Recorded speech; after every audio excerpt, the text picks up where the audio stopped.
In this video, we are going to examine two common approaches to project management. We will also discuss how to identify which method makes sense for your project.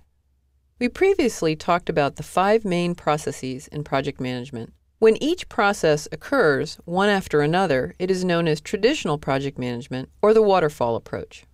Traditional project management works well when a project is relatively familiar, the goal and solution are easy to identify, scope and deliverables are clear, and you use familiar technology or tools. Because the project is a known quantity, you can define it clearly and build a plan for completing it. Then, you execute the project and perform the usual activities to make sure the work is done and the goal is achieved. With many projects today, you don't know what the solution looks like, so you have to figure it out as you go along. This type of project requires a different approach.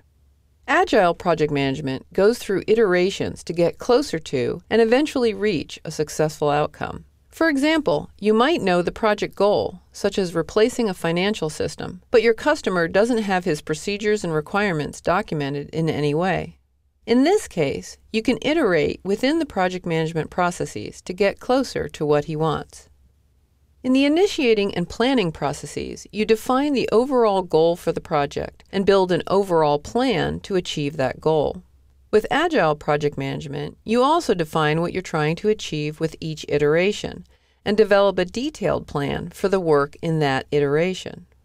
The executing process is often easier in Agile projects because they typically use small teams of highly skilled people who work in the same location. These conditions make it much simpler to get everyone on board.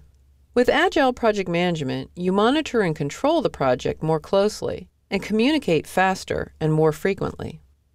Finally, each iteration has its own closing process for accepting its specific deliverables.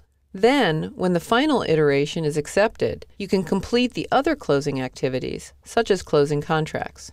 You'll determine which approach, traditional or agile, makes sense during the initiating process of a project, once you know whether or not your solution is clear.